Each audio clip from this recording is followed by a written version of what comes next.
Good evening, everybody.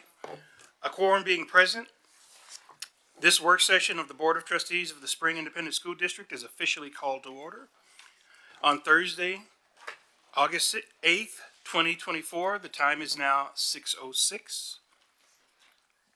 Board trustees present are Carmen Correa, Kelly P. Hodges, Debbie Jensen, and Natasha McDaniel, and myself, Winfred Adams. I would like to ask everyone to turn off or silence their cell phones or electronic devices.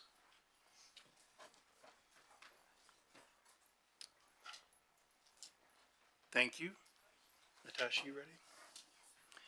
At this time, our Board Equity Committee lead, Natasha McDaniel, will begin the meeting by reading the Spring ISD Equity Statement.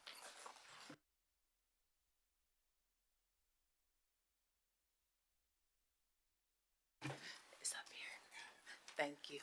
Spring Independent School District strongly believes in educational and racial equity as fundamental aspects of its core mission and purpose, embodied through any program, practice, decision, or action that affects all students, with a strategic focus on those choices and policies that most strongly impact marginalized students. We believe all students, regardless of their ability, cognitive, physical, or social emotional, ethnicity, language, race, religion, gender identity, and status, should have equitable access to opportunities, resources, support systems, and educational rigor in order to maximize their academic success and social emotional well-being. We believe every Spring Independent School District student is valuable and possesses individual strengths and characteristics that make our district a great place to learn and grow. Moreover, we seek to act on that belief, instituting policies and practices that value diversity, committing ourselves as a district to continue growth and development, and working to support the success of every student in all that we do. Thank you, Trustee McDaniel. The first order of business is a review of the minutes from previous meetings. Does any trustee have any changes or corrections to the minutes of the June 4th, 2024 special call session, the June 6th, 2024 work session, the June 11th, 2024 regular meeting, or the July 1, 2024 special call session?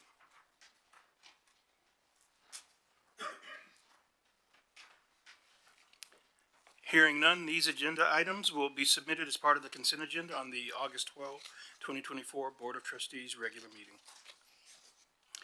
Our next item is the superintendent's remarks. At this time, I would like to recognize our super proud superintendent, Dr. Lupita Enosa.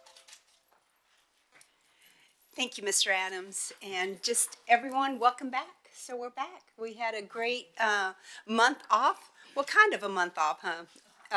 Hurricane Beryl stole an entire week because all of us have been saying, why did July go by so fast? And it was one whole week that we were without power or being locked up, but we are back and just wanted to do a quick update. And this one is going to focus on the event we had last night, which actually is a celebration and a culmination of 6 years of work at our two campuses that have been implementing our dual language program, our two-way dual language program. So in May, we had 31 fifth grade students that were promoted to sixth grade, and all 31 students earned their high school Spanish credit.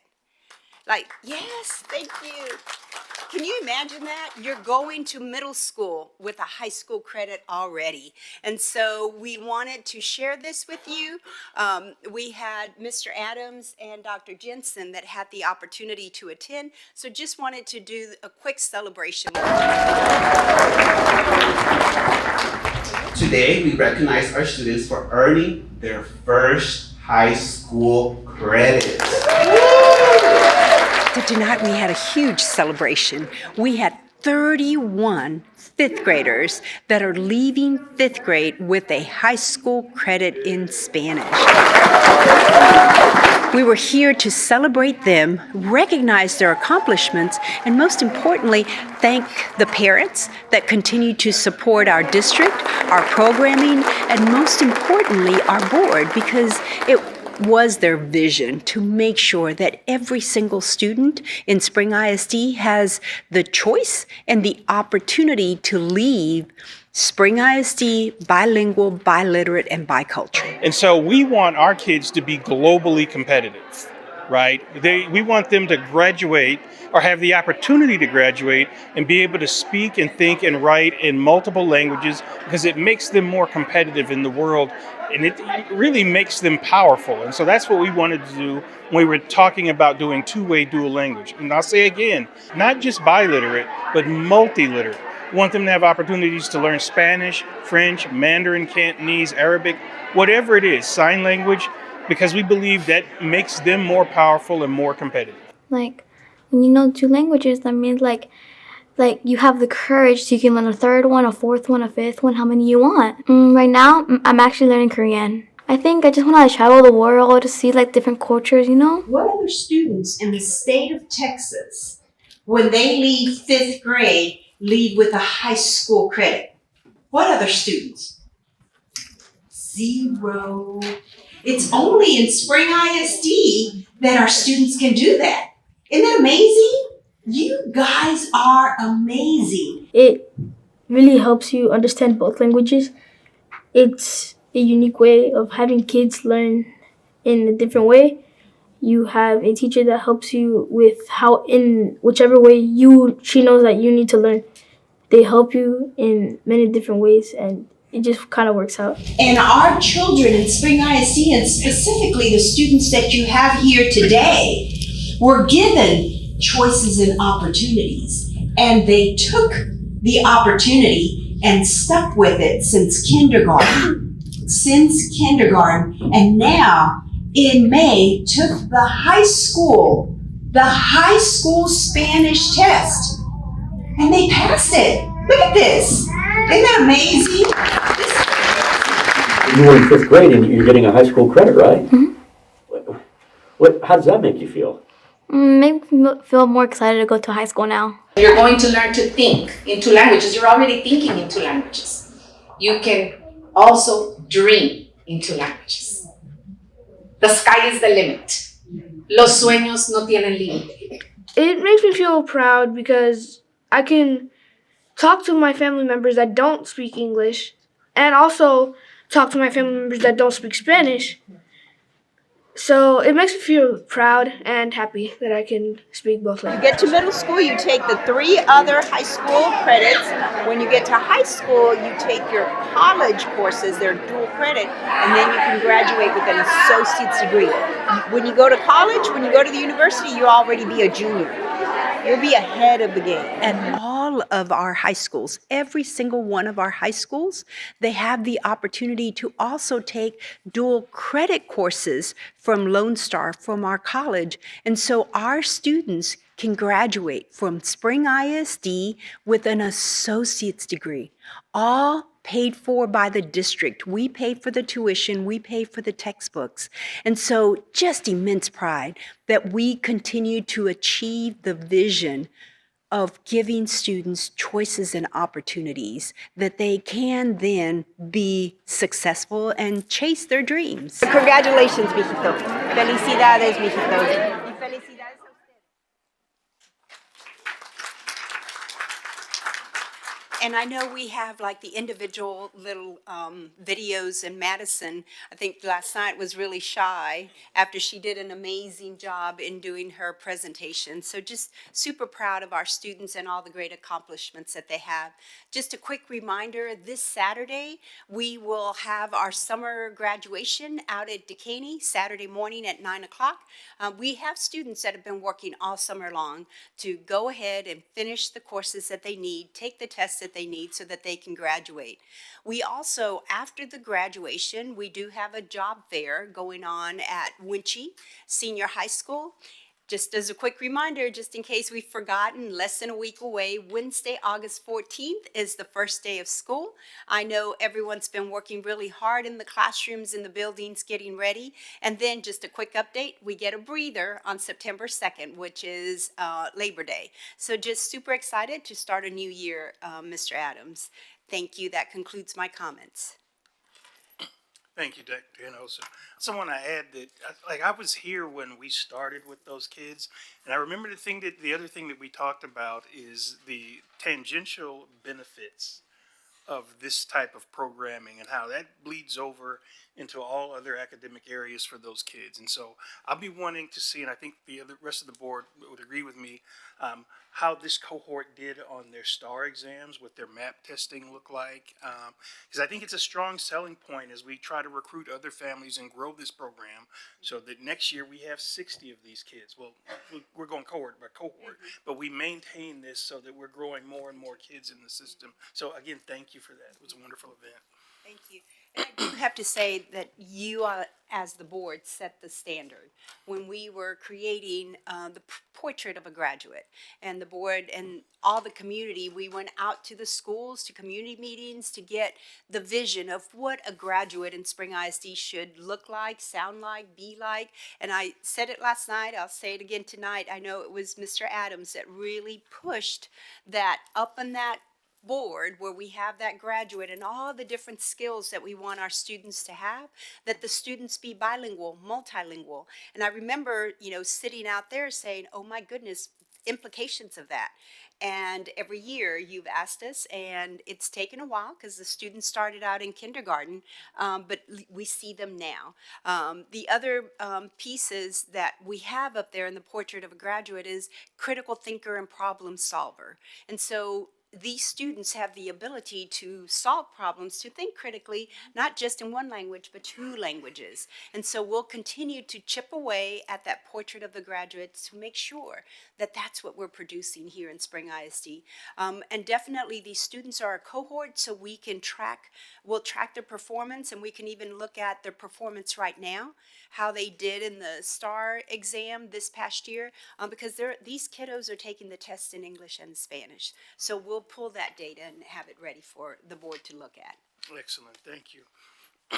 Our next item is agenda participation. This item allows members of the public an opportunity to speak on agenda items before those items are considered by the board. Mr. Binkley, do we have anyone registered to speak under agenda participation? No, Mr. Vice President, we do not. Thank you.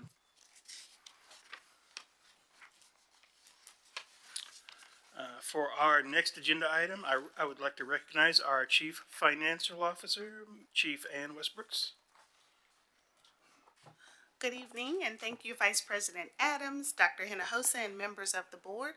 As we are approaching the deadline for the opportunity to call for a voter approval tax rate election, which has to be called 78 days prior to the general election.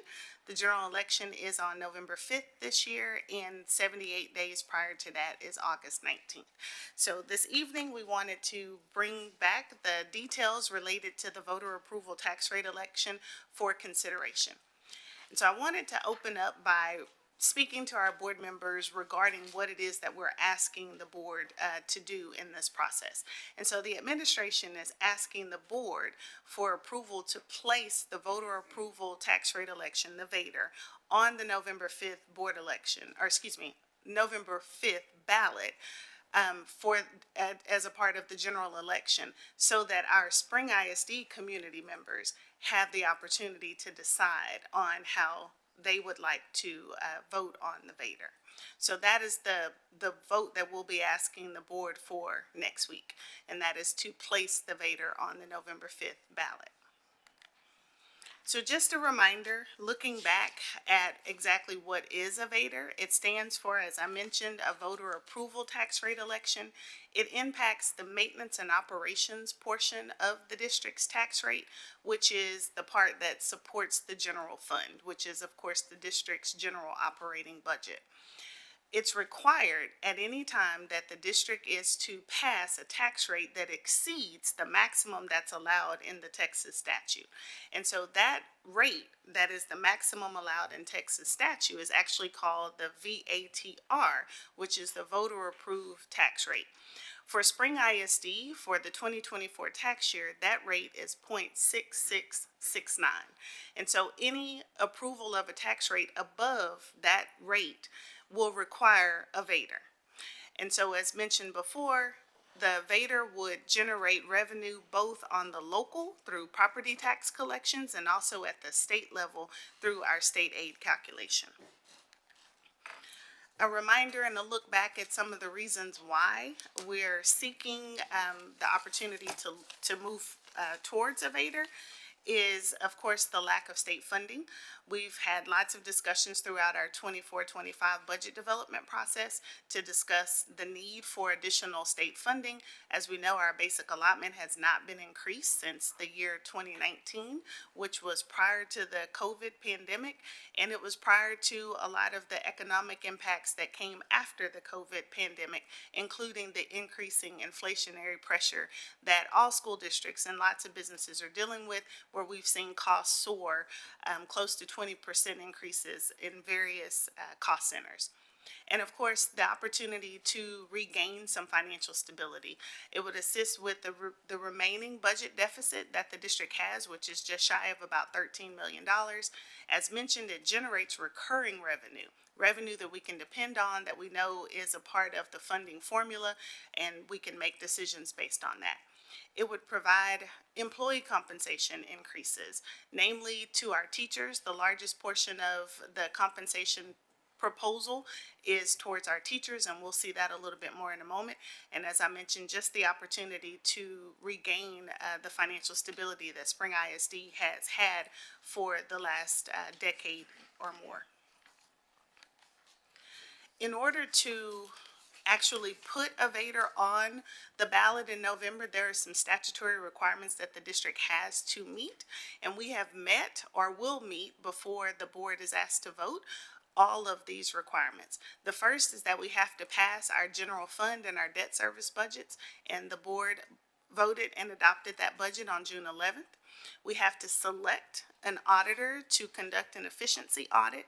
That selection was also made in June. The proposed tax rate has to be posted in the newspaper. And so we've done that publication. It was in the newspaper in the Houston Chronicle on August 3rd, which is 10 days prior to the proposed tax rate adoption. That proposed rate that's posted in the Houston Chronicle is based upon the certified estimated values that we received from the Harris Central Appraisal District on July 25th. And we have received our maximum compressed tax rate from the Texas Education Agency. So all of those requirements have been met to date. The next item is that we have to actually pass the tax rate that is higher than that voter approved tax rate. And that is on the agenda on Tuesday evening before the agenda item to seek the board's approval to put the VATR on the November election. So as you can see, as mentioned, all of the statutory requirements have been met or will be met before the vote is called on Tuesday.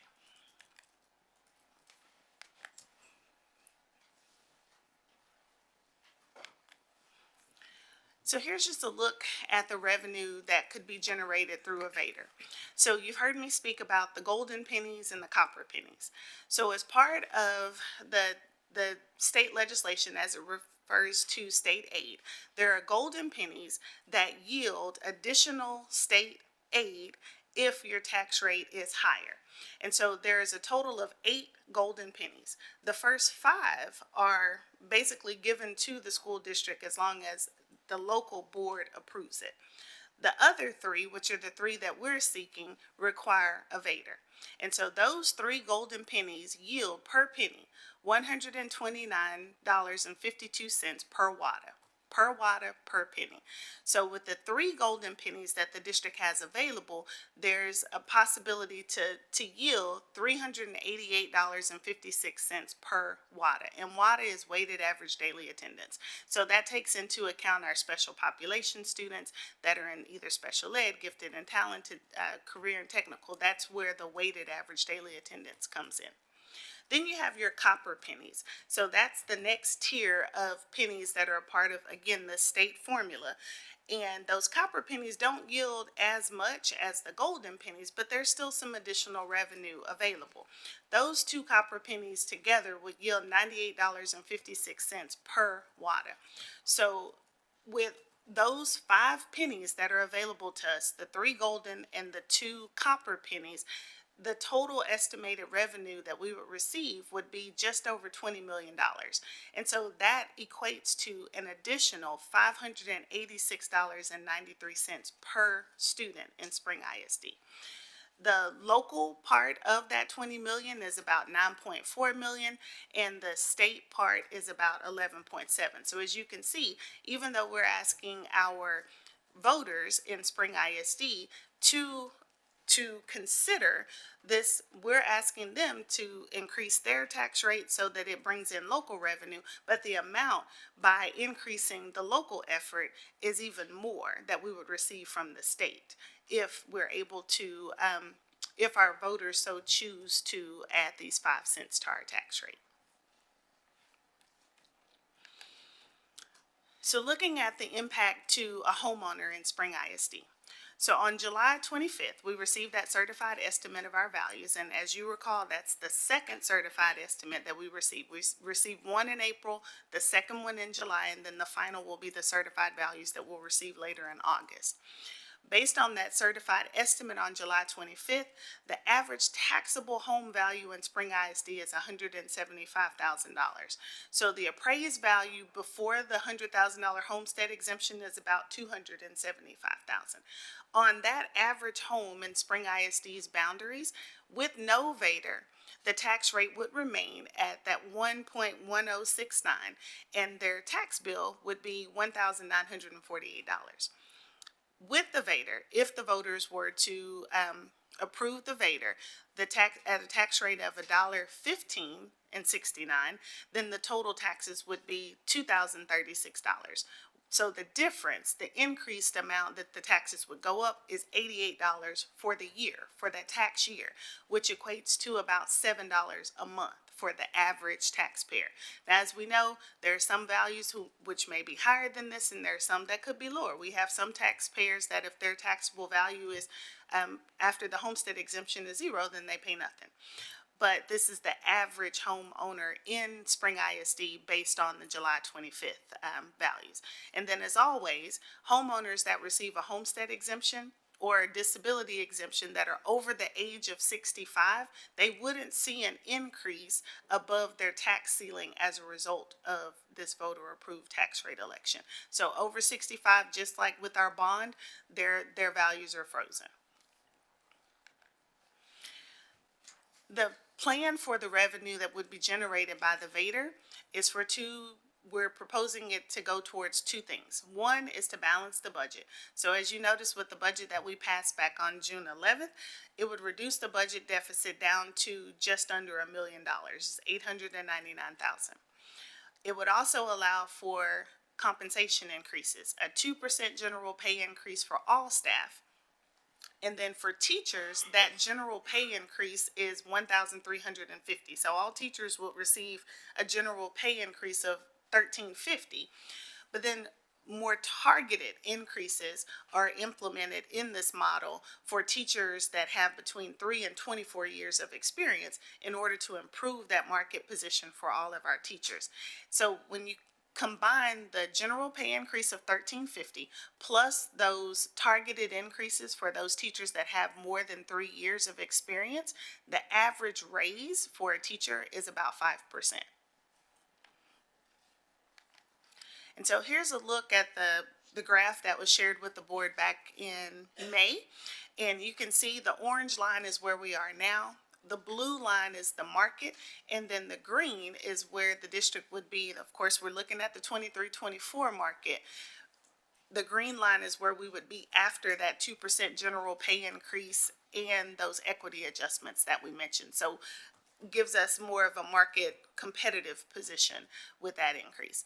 And then over to the left on the screen, these are the 24-25 starting teacher salaries for some of our surrounding districts. And of course, with the VADER, with that general pay increase that was mentioned earlier, Spring ISD's starting teacher salary would be $61,500. But again, the focus was on those teachers with more years of experience and not necessarily the starting teacher salary. So just looking at the timeline that we've shared before, the deadline to select the auditor for the efficiency audit was July 5th. We've met that deadline as our auditor was selected in June. The deadline to publish the truth in taxation notice prior to the hearing for the tax rate is August 9th. We've met that deadline when we published on August 3rd. And then, of course, as mentioned, that 78th day prior to the November election is August 19th. And right now, we have it scheduled for our board to consider the VADER on August 13th. The efficiency audit report is due 3 months after the auditor selection, so our deadline is October 4th. However, the audit firm will present the efficiency audit report at the September board meeting, so about a month prior to the deadline. And then, of course, the November election is on November 5th. And so I end with how we began, which is just as a reminder that the administration is seeking the board's approval to place the VADER on the ballot so that the Spring ISD community members and those taxpayers have the opportunity to decide on the VADER for themselves. And so I did want to remind the board that we did do that survey with Baselis and Associates that was presented at an earlier board meeting where the results of that community survey were favorable once the taxpayers were informed about the revenue generation and the needs that were explained to them within Spring ISD. So with that, I would love to take an opportunity to answer any questions that you all have related to what's been presented. Ms. Westbrook, can you explain how much of an effect the WADA has on the total value? On the total value? Or the total estimated revenue? Is it the relationship of the better our attendance is, the more potential revenue we could have? Okay. State aid is heavily impacted by average daily attendance, and that weighted average daily attendance starts with the attendance, yes. So we could potentially see additional revenue if we found a way to improve our attendance. Absolutely. Okay, thank you. I had the same question, so got that one. My other question was, can you explain more or describe on the timeline, where did it go? The efficiency audit report? Yes. So the efficiency audit report, the deadline in order to have that report completed, posted to the website, and discussed in an open meeting is that first week of October. That's the deadline. If we had selected our auditor at the deadline, which was July 5th. So the time for that third item is based upon the first item. But Spring ISD, we actually approved our efficiency auditor on June 11th. So our deadline is a little closer, but we will meet that deadline when we have the report to the board in September. Okay. So the draft of the report from our auditors has already been completed, and so it will be posted to the website, it will come to the board for open discussion at the September board meeting. Okay. Thank you. Trustee Hodges, did you have a question? Yes, I noticed that you were under the requirements, you mentioned the Houston Chronicle. How was that publication selected? Go back, I think it was maybe, statutory requirements met. So the Houston Chronicle is the wider reaching art publication, and so that's where we put our legal documents, our legal required ads. So have we looked at, okay, I was just curious. I know they used to be, but I think we should probably revisit that. Well, that's the policy that we're required to abide by when preparing for the Vader. I think on our end, we should probably look at the publication circulation. And does that, are you required to provide ad placement in a regional publication or a publication that has wide circulation in the community that is being impacted by the Vader? Because that would make a difference as well. Just keep that in mind. Thank you.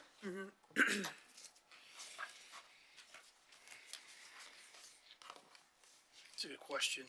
It makes me wonder, I see community impact in this room frequently, and if we're posting, we might consider posting there. Any other questions? I will say that I know that it's something Ann and I look at every couple of years for cost purposes, among other things. And we do at that point always pull the requirements. I do believe it is a newspaper of daily circulation. And there are certain other threshold requirements we do have to meet because we've considered community impact in others in the past. And unfortunately, either they didn't meet the threshold or we were a little uncomfortable with whether this really would be considered to meet the statute as required. And of course, we don't want to get pushback or lose something on an election because the publication didn't post quite as frequently as we needed it to, but we will take another look at that. It is something we like to look at because, quite frankly, the cost of the Chronicle is expensive. Yes, it is. So the exact language on the requirement, it does say in the second part of the requirement, at least one newspaper of general circulation in the county where the central administrative office is located. And to Mr. Binkley's point, it says published in a daily, weekly, or bi-weekly newspaper published in the district. Or at least one newspaper of general circulation in the county. And so we will continue to look at that because I think we're in agreement with you as well that it's something we should certainly keep top of mind. Thank you. All right, I guess if there are no more questions about the Vader, you can go on to your next item, Chief Westbrooks. Thank you. And the next item is in anticipation of the public hearing on the tax rate on Tuesday. It's on page 55 and it's the appraisal roll certification. And so this is the value that I was alluding to earlier that was received from the Harris Central Appraisal District on July 25th.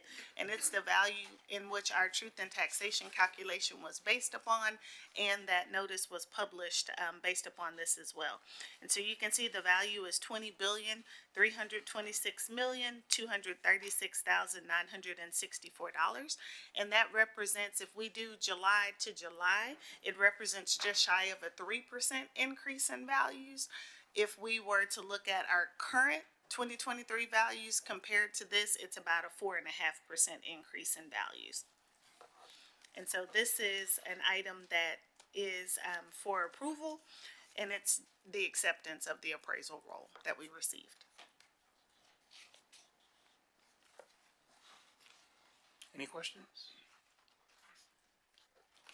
Can you refresh me, Chief Westbrooks? Like the cap kicks in when the increase in appraisal values is above 2%? 10%. Oh, are you speaking of the maximum compressed rate or the Right. appraisal cap? No, the rate that triggers. 2.5%. Yeah, okay. So has it ever been under 2.5% since they passed? Actually, the first value report that we received in April was only 0.5%. And so it wouldn't have triggered the compression. But now this updated estimate does trigger the compression because it's over 2.5%. But just as a reminder, Spring had been growing at double-digit property value rates for several years, and then just last year we started to see that taper off. So we had never been anywhere close to 2.5% until we received that April estimate. But as you can see now, this updated estimate is still 3%. Thank you. Next item. Yes, sir. The next item is the certification of anticipated collection. And this is also what was used to do the truth in taxation calculation. And so what we're looking at, the word to hang on here is anticipated collections. And so we're looking at the sum of our current taxes and our delinquent taxes and any associated penalties and interest that we're collecting, that with those items all together, that we would have a total anticipated tax collection of 100% of our current year's levy. And so the purpose of that is to, when we're anticipating 100% of our current levy, then we have no excess tax collections. So that's our anticipated rate, which is 100% when you add current, delinquent, and penalties and interest together. Any questions? What happens if we collect more than 100%? Then there's no issue with that as far as in total, but we're anticipating 100%, so we don't have to Okay. typically deal with that one. Does that ever happen though? I mean, what if, I think I recall. Once upon a time, Purdue and it- saying that they collect 90-some% of the current rolls. The district collects about 98% of the current levy before we hand it over to Purdue for the delinquent tax collections. So that's what they always say, that we do 98% and we hand the rest over to them to pursue those delinquent collections. Thank you. Many moons ago, we would see, when you add those up, it would be more than 100%, but those days are gone. Is there any indication in the business community that there's some growth happening again, or some, I don't want to say growth, but revitalized? I noticed some of the buildings are being renovated now, some of the buildings that have been empty. So do you see that affecting this in any way? What we don't receive when we receive the certified estimate in July is the category breakdown. When we received it in April, it has the category breakdown, so we can see what's happening in residential and what's happening in commercial. You don't get that in July. But when we received the April estimate, we saw a lot of decreases in categories. And that's why our overall increase was only 0.5%. But now we'll have to see when we get our certified values what that category change looks like. So if you look at April, it looks like we were going the other direction in a lot of categories. But at July, now it's rebounded some. So we'll have to see exactly which category that rebound was happening in.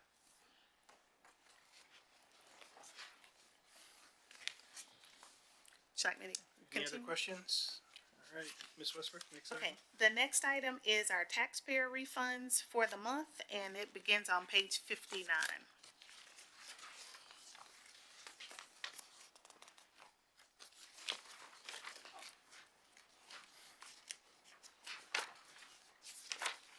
I may have asked this before, but is there a time limit or expiration on how long an account can sit in litigation?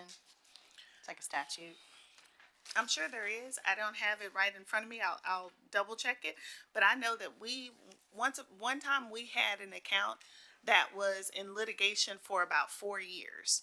So I don't know what the limitation is, but I do remember that experience where we had one that was ongoing for 4 years, and it was significant, and it just kept showing up on our reports. But I'll get the exact statute. Okay, thank you.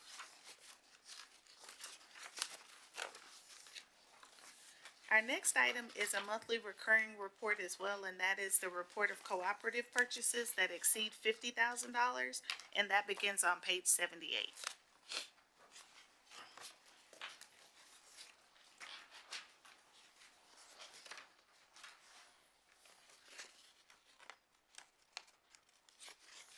Does anyone have any question on any of the items? I do have a few questions. I just don't know what they are. Am interested. The technology requester wants ServiceNow ticketing system. Is this a system so that teachers, schools, users can actually ask the technology department for help? Yeah, ServiceNow is for district-wide. It's our ticketing system for anybody that has a technology issue. And so it's our help desk and our service ticketing system for technology. Also, I was interested in the homeless student transportation. We are allotting $100,000 to transport homeless students.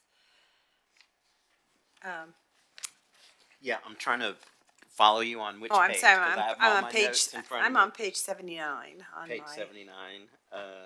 Yes, let me get my notes on that. Yeah, and so this is a PO, and we always put a PO. So this is Ever Driven Technologies. The vendor does provide McKinney Vento, so this is the homeless transportation. We're doing more and more homeless transportation within the transportation department itself. So we've actually gotten better at spending less with third-party vendors, but there are some third-party vendors that we still need for homeless transportation. Sometimes that's farther out from our available range, and sometimes when we have capacity issues where we're not able to pick up these homeless students, we do have to use third parties. Now, this is required by the federal government? It is.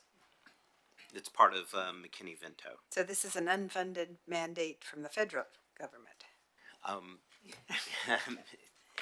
It is part of state statute, and if you guys will recall, especially after Harvey, we had a large number of students that were homeless, and McKinney, the federal law says a child is able to return to his or her campus. So if they're displaced, let's say they lived in Spring ISD Zone 2 Meyer, their home was destroyed and now they're living with a family, let's say in Galena Park, and they have the right to come back to Meyer Elementary. It's our responsibility to work with Galena Park. We share the cost, and the students, we either go pick them up, bring them to Meyer, and then Galena Park takes them home. But it is by law that we fund this transportation for the students. I guess what worries me is how much time these kids are spending in a bus, and I wish that there were some solution where we could actually provide them a residence closer to the school at these costs. But anyway, on page 80, there's one that is called Thrill Share Media Annual Subscription, and it's a part of the communications department. So I guess we're going. I just was interested in that. Thrill Share. This is you. Thrill Share. Thrill Share is our new communication tool that we've launched, and it's a replacement for Blackboard Messenger.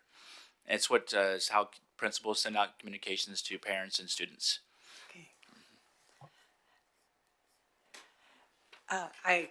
On page 81, I was interested in how much our curriculum is costing, and I assume we're getting reimbursed by the state on these, like the English and Spanish language arts and reading consumables for K through the 5th grade.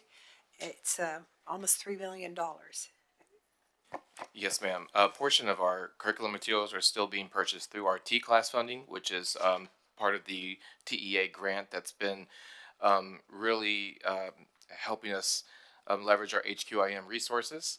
And then you have also in the lower portion to Dr. Jensen's, what you're also referring to is these are the these allotments through proclamation are funded through our IMAT allotment, which is our earmarked dollars that are allocated for our vendor-approved HQIM resources.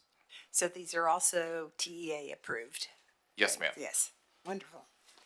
Okay, thank you. I had a follow-up to Dr. Jensen's question about the Aptigee, the Thrill Share Media. I had that one marked as well. You said this was a replacement to Blackboard? And what was the reason for the switch, I guess? Our contract with Blackboard was coming up, and Blackboard also was our website host vendor as well. But there were two separate tools. There was Blackboard Messenger, and then Final Site was the website tool. Owned by the same company, we were paying the same contract. And so as that contract was up for renewal, we explored all kinds of options out there. Our main goal was to find a tool that was easy for principals to use. With Aptigee, Aptigee owns the website and the communication tool, and at the same price as Blackboard and Final Site. And so that's why we went with that company. Okay, thank you.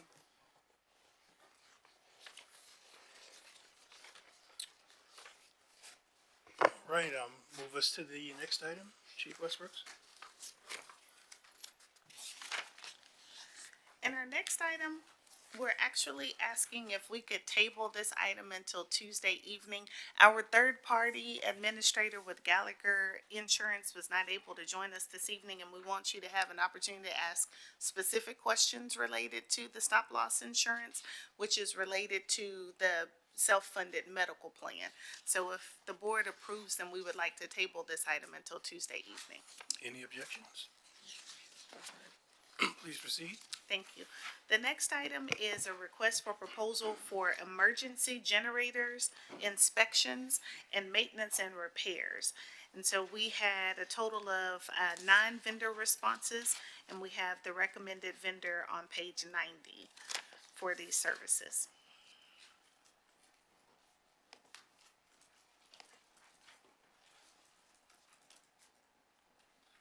Chief Westbrooks, do all the schools have generators? They do, and I can say that confidently because Mr. Miranda shared that with me recently, that we do, and that's not customary for all school districts. Yes, Correct. we're proud of that, as you can tell. Yes. Are we nearing the end of life for some of these generators, or kind of what? Unfortunately, we're often near the end of life for some of our systems, so the answer is yes.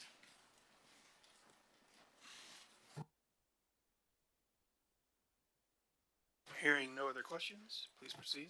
Okay, and the next item is a request for proposal for guidance, counseling, mental health, social emotional learning, and related professional development services. And we have gone through the RFP process in order to qualify vendors that could provide that professional development to the district as needed. And so we were able to qualify 35 of the 37 responding vendors, and we're recommending that the board provide for those 35 vendors to be available as a awarded vendor when the need arises. Anyone have questions? Yeah, I was kind of wondering what, have we ever done this before? Have we had this sort of an RFP before for the counseling and the mental health services? For the professional development for this specific For this reason? specific reason, yeah. I don't recall this specific one. We've done a pretty open one for professional development in general, and we've qualified several vendors to be able to provide professional development services to the district. We've definitely done that one. But this one that's extremely specific to SEL and mental health, I believe this is the first time that I've brought this particular RFP.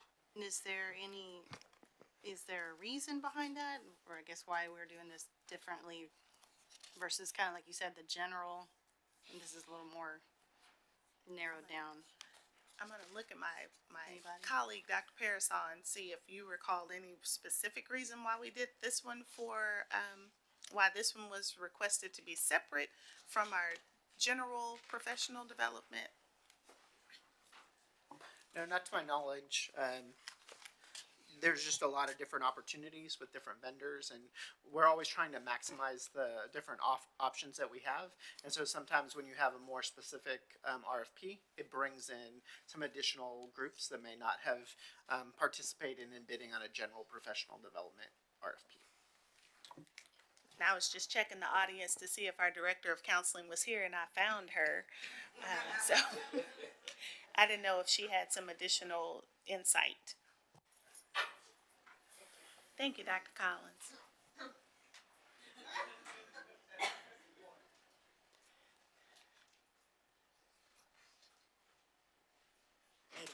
Good afternoon, good evening rather. Yes, absolutely. So one of the reasons why we definitely wanted to push for a very specific RFP with regard to guidance and counseling, there's a bill, House Bill 3.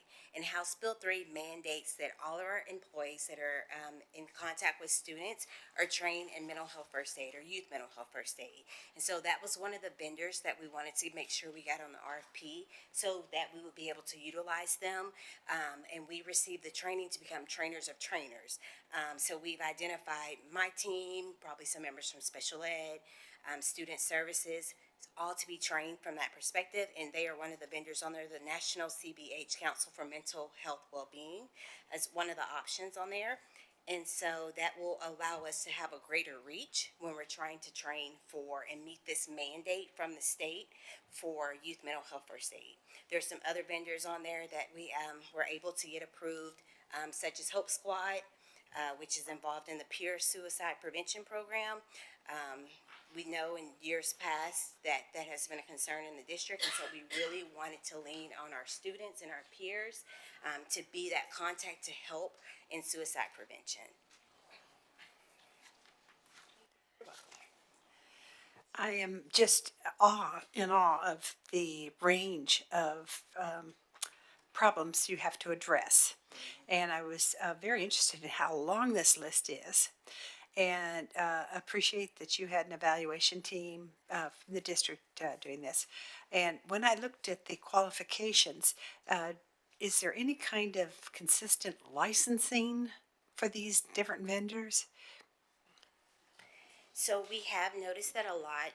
Some have what's a licensed professional counselor. Some are licensed clinical mental social work or licensed clinical social workers. Excuse me.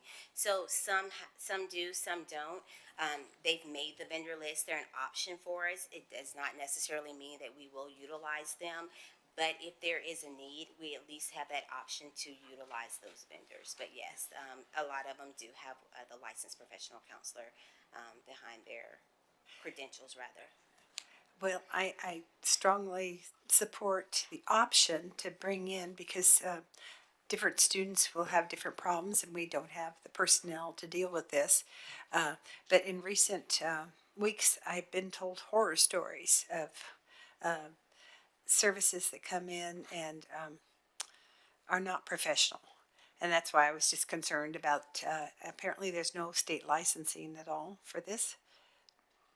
It just really depends on the vendor. And last year, we made the decision as a district that vendors were not going to be able to come in and just pull kids and talk to kids because that's what they want to do. Because one, we didn't want to pull kids from instruction, and then any vendor was just kind of having access to our students. And we didn't think that was fair to our students, not fair to the instructional time. And so if they wanted to meet with the students, that's something that's done outside of the school day, because what we were finding that some of those vendors were wanting to get their day finished early and not want to wait till after school and pull in our students. But for the most part, we do check the backgrounds to see what the credentialing is before we utilize those vendors. Well, I know post-pandemic, there's been a huge increase, so Absolutely. thank you for doing this. Dr. Collins, I recognize some of these vendors. My question, I think you sort of answered it, was how do our people access one of these vendors? Is it a school by school? Is it the department that's doing that? So oftentimes the school can, but we really prefer them to come through the department because we're able to vet the vendors.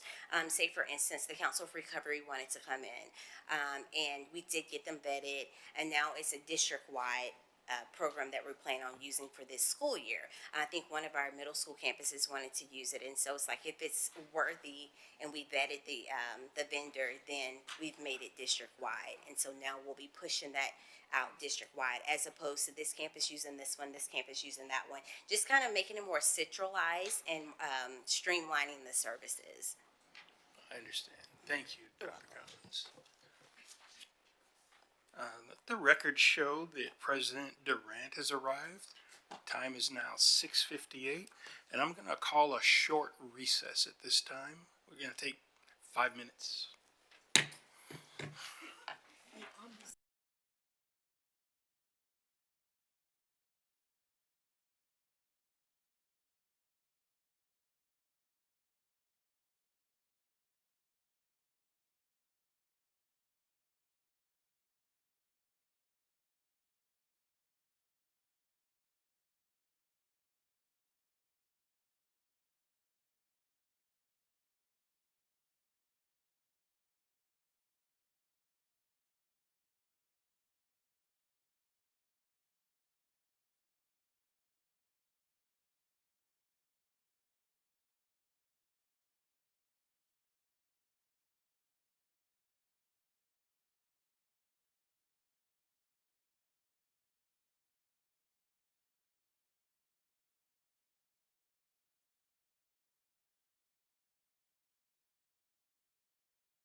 We're ready to convene. Good evening, everyone. I was gonna say trustee. Ms. Westbrooks, you can continue. Good evening, President Durant.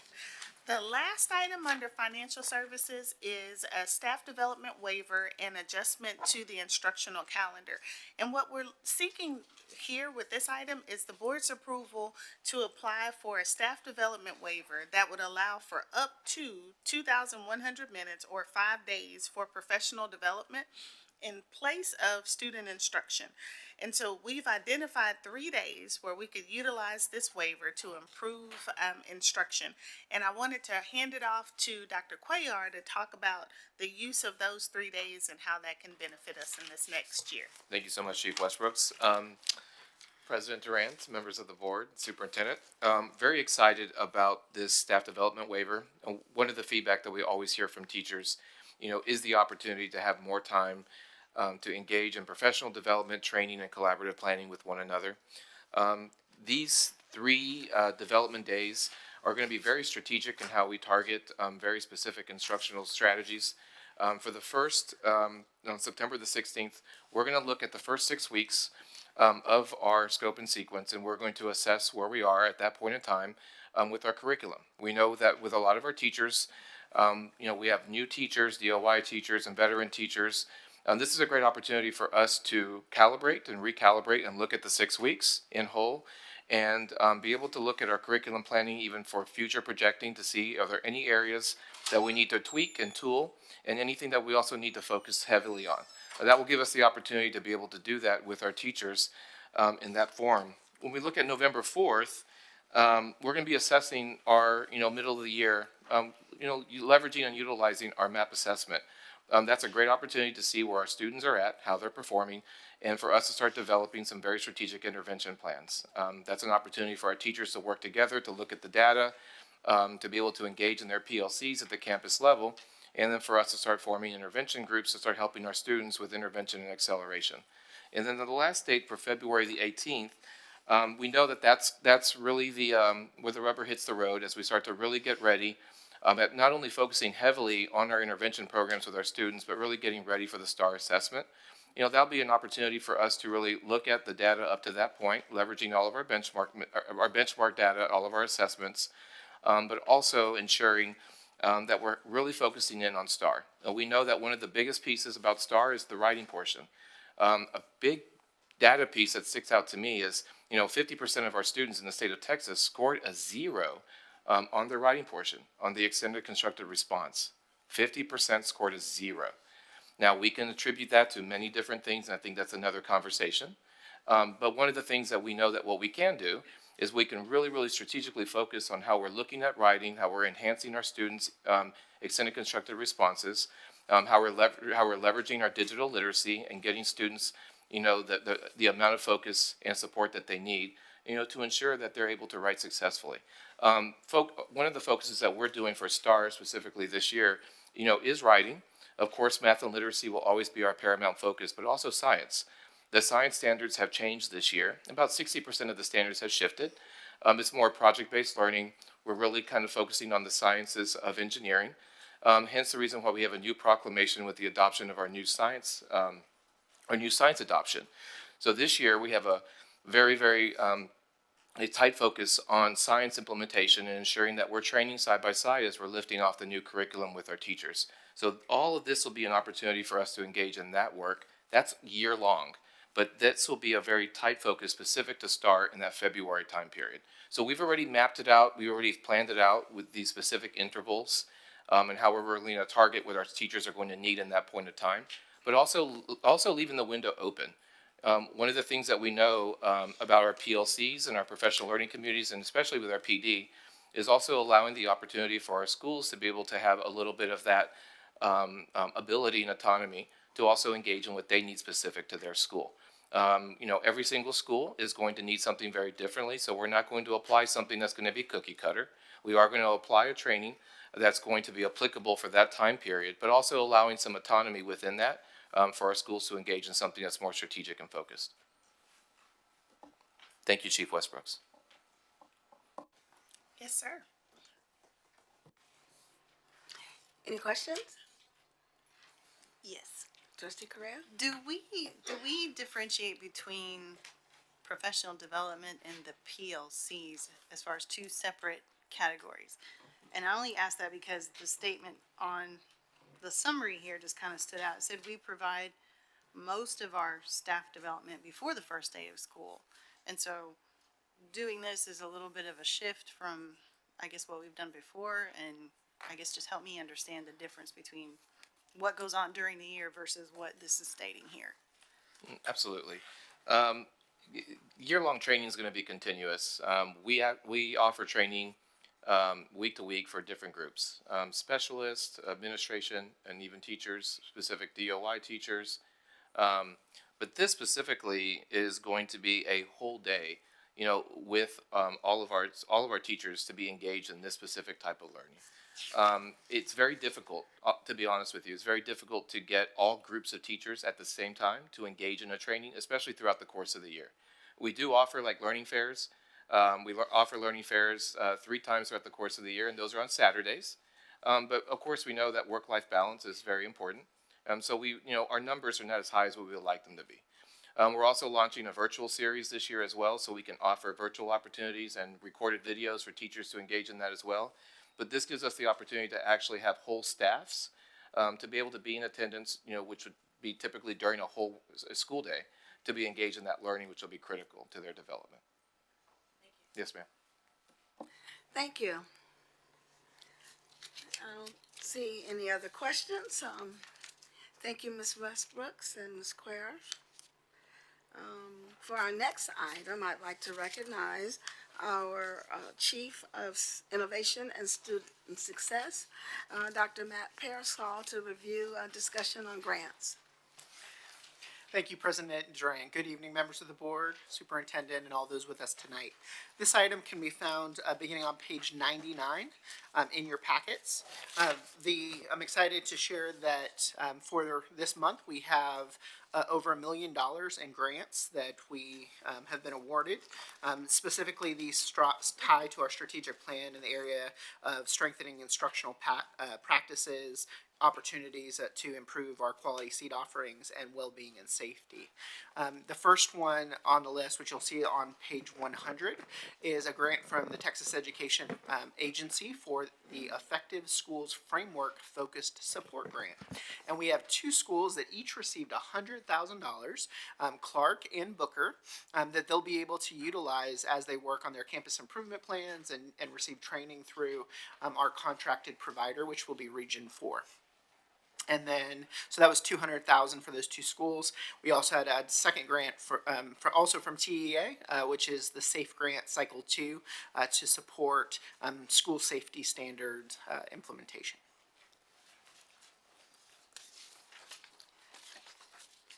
So, Go ahead, Dr. Correa. so the money, the grant to the 2 schools, is that just provided to the schools and then they get to determine what they're going to use it for, or is it? So there is, they do get to decide as far as how those funds will be utilized. So it's for 2 years. What we get is a technical support from Region 4. And so there's a person that comes in, works with the campus as they're completing their root cause analysis. And they identify which, our campus improvement plans are built around the Effective Schools Framework. And so they identify which area of the Effective Schools Framework they want to focus on. And then PD can be provided to the campus. Also, there's a value-added benefit. So when we hire to have people come out for professional development, it can be more than just those 2 campuses. So we can open it up to other campuses in the district as well who may be focused on those same areas from the ESF framework. Okay. And then the larger grant, the safety and security, I couldn't find where it spells out what we're doing with those funds. And I'll defer to Mr. Miranda on that item. Yeah, hi. For the safety and security grant, there were several things that were allowable, and all of those items in the safety and security grant are things that were already a part of our 2022 bond program. So things such as secured fencing, exterior doors, window tint, like the exterior doors, the window tint, the impact resistant windows. That's the term I was looking for. Sorry about that. That's pretty much it that this grant covers. So mostly windows, doors is the majority of what this grant covers. So what we're going to be able to do with this money is to be able to do more of those items they're already in the bond program. So we'll be able to extend those items, do more doors, do more tint, and extend kind of the work that we're already planning. So the good thing is that we have contracts in place. We have, and you'll see one tonight once I get to my items for the window tint. That's a part of that, but we'll be able to spend some of the grant funds on that and be able to use more of the bond funds for more of the same. And so our safety and security dollars will be able to do more. Dr. Jensen? Chief Miranda, I'm excited that we're going to have some upgrades to make the buildings more secure, but I was hoping this grant also had things like how you should walk to school safely and maybe on your bicycle, bicycle safety, that sort of thing. No, unfortunately, these are primarily facilities grants, and so this safety and security grant was really limited on the allowable use, and so really outlined for us the allowable use of the grants. And so the other things were security cameras. That was the other one that I failed to mention earlier, but it does not cover things like safe walk paths to schools and things of that nature. So you can't buy signs to promote safety. I've got the grant in front of me. That's Okay. It's right in front of me, and I'm looking at all the allowable items. I don't see two-way radio systems. All of these things are in our bond currently. Signs are not a part of. Okay. However, if those are the types of things that come up, because we can stretch our bond funds a little bit further, if we identify things like that, and we can certainly have discussions about utilizing grant funds for security cameras and maybe some of those dollars that are in our bond funds. If we see things like that, if certainly get the feedback from you guys for items like that, maybe those are some things that we can look at through other means. Trustee Adams? Thank you. Going back to the Effective Schools Framework Support Grant, I'm curious about how we decided on the particular schools.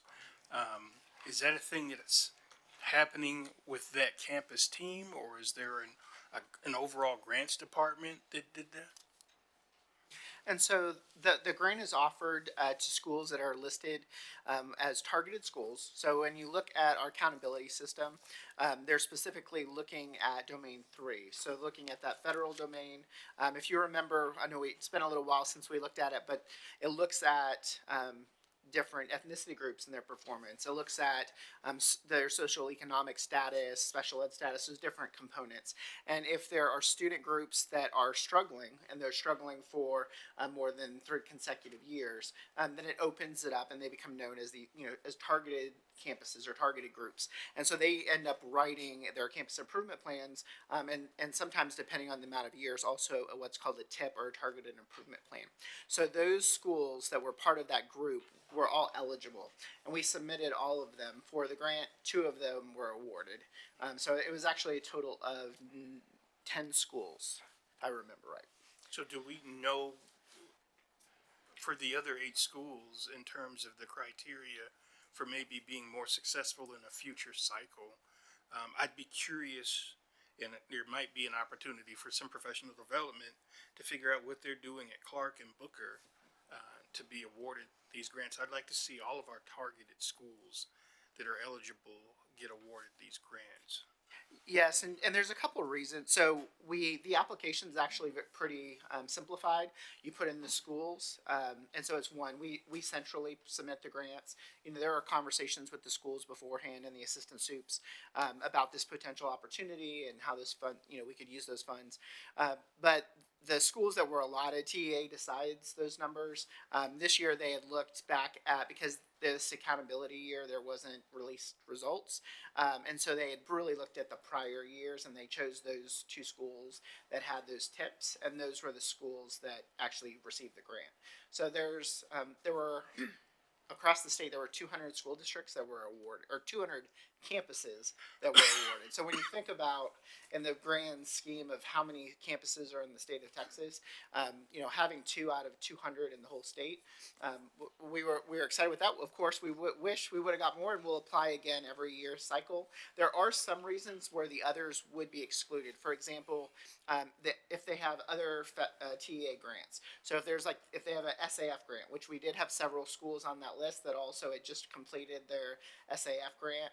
And so they look at those factors, like what other dollars have come into those schools when they're making a decision of which schools get the grant. And so we'll try again next year. But those, like I had said, those dollars can be used to help benefit the others. All of our schools develop that campus improvement plan where they're doing a root cause analysis, where they're deciding how they're going to use their title funds, how they use their state comp eds, those different components, and how to use those to close the gaps for our kids. So that's happening everywhere. This is nice because it influxes some additional funds for professional development, which can be very expensive, and gives you a partner, with the region. Thank you. And So I if you think clarify, the tip, I just wanted to add, because that was my question too. You mentioned earlier to Trustee Correa's question that we could potentially have Region 4, the other campuses could benefit or could still get support. So could we get support for the other TIPS campuses? Yes, absolutely. And that's part of the conversations as we work with the 2 that were awarded. We'll look at their what trainings and where their needs are. We can actually, as a district, utilize up to 30% of the dollars to the feeder schools too. So from Clark and Booker, the schools that those students that caused them to have those gaps, we can look at those middle schools and say, okay, this is some strategy, some PD we want to bring into those middle schools because we know those kids moved up into those schools. And so there's those opportunities as well. And we're still, we just signed, with this grant, we'll just sign with that Region 4. It will be our provider. It's one of the most cost-effective providers, and we have a history working with Region 4 on these grants. And so that will be beneficial because we'll be able to get more bang for our buck. A lot of the other providers that are considered vetted by TEA, some of their rates are very high, where Region 4 is very reasonable. So we're excited that we're going to be able to stretch those dollars far. Trustee McDaniels, did you have any other questions? You saw okay. I just want to clarify. So are you saying that we can potentially have Region 4 give training to other campuses through this same grant? Yes, ma'am. Okay, thank you. Thank you. And I think we would like to see, as Trustee Adams requested, where there could have been adjustments made. So 2 out of 200 is great, but we want to make sure we're looking to get all of them next time. Is the 200 systems that receive this funding, is that because there was a cap? I mean, there's a limited amount of funds, and so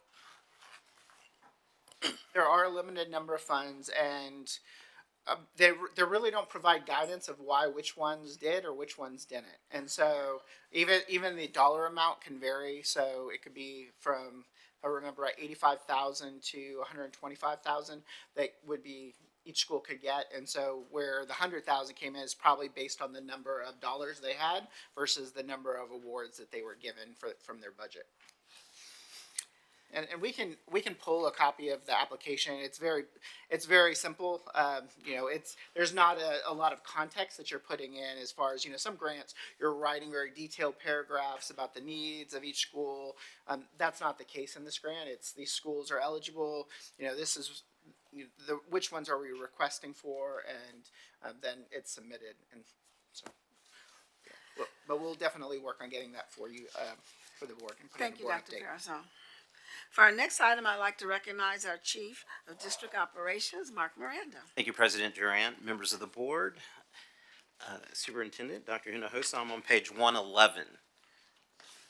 This is the bond 2022 interest income priorities. Just a note, this item does not require board approval. We are bringing this item to you for line of sight purposes and to solicit input and assistance in prioritizing potential interest income priorities. These interest income priorities are listed here because they are beyond the scope of our ordinary facilities assessment. As you recall, for the bond high priority items, we had a facilities assessment conducted that kind of force ranked the needs from greatest needs to lower needs in a facilities assessment. These items fall outside of that scope, as the facilities needs assessment really covered mechanical, electrical, and plumbing and other building systems like roofing and those types of things. These kind of fall outside of that scope, and then since that facilities assessment was completed in 2022, there are other things that have come up. None of these items are things that we are moving forward with at the time. We're asking the board to provide input for prioritization of these items. So just a little more background, and it's in the explanation of the item. As we sell bond proceeds, the proceeds from the sale of bonds, as they're awaiting expenditure, develop interest income, or interest income is generated for the district. The district must then use this interest income to finance related capital projects. And the attached list is projects provided for review and prioritization to determine the order in which the bond interest income funds could be expended. As we receive those interest income funds, we would then use this priority list to start to work on these additional projects as those funds become available. So I would open the floor to discussion, and or I could walk through each item individually, whichever way we would like to be able to do that. Dr. Jensen? I noticed the first thing is Bailey Middle School getting a new dance floor that was originally installed in 2021 and is bubbling up and out of warranty. I hope this vendor is not going to get a good evaluation in future bids. Yeah, so a couple of things. The list that you have is not in any priority order. It's in alphabetical order. So just to let you know, we didn't prioritize the list. We tried to stay away from prioritizing the list in any way, shape, or form. That Bailey Middle School floor was absolutely, it's a floor. The floor type is not a floor type that we would recommend putting in again. Okay. The other thing was the playgrounds at the elementary schools. Yes. Are the canopies just for the pre-K or for other kids too? Because it seems like our summers and weather in Texas getting worse and worse. It's nice to have a little shade. We did not budget out canopies for every single playground. So no, those are just for pre-K. Those are just pre-K canopies. We wanted to make sure that we were able to cover our smallest students first.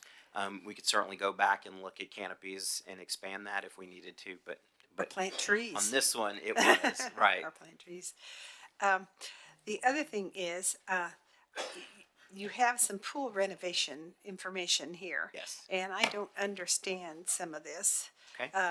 Because I understand that apparently the filters on these pools are suspected to be the cause of the water loss. So there's an update, and you're probably reading off of the updated or the I'm reading on page the support 112. item. Yeah. The support item. So we have had some preliminary looks at where the leaks are. We've identified some what we think are simpler solutions to the leaks that may not require kind of the deeper dive into the concrete, but there are other major issues with both pools. The pool packs, for example, over at Dekaney High School are one of the major issues, the ventilation at Dekaney High School, and then the other things like plaster, ventilation, decking, and roofing over at Westfield. That's what is causing that number to be so high. And that's my final question. Yeah, what is a pool pack? What is a pool pack? The pool pack is the ventilation system. It's part of the ventilation system for the entire room. And it also takes care of the water itself. So the temperature and the circulation primarily the temperature in the water and the ventilation humidity control in the room. There's two big ones at Decaney High School that both need to be replaced, and we have the same, very similar issue over at Westfield High School. Trustee Hodges? I'm sorry, I missed, what was the recommendation on the floor for this list for us as board to determine what order we want to put this in? The request from the district, and this has been in our update a few times, was for us to prioritize. Okay. They wanted the board to prioritize projects to fund from the interest money from the bond. Okay. I would like to table this discussion until, or this agenda item. I have several questions, and I know I sent an email requesting some updates, particularly as it relates to the Family and Community Engagement Center renovations.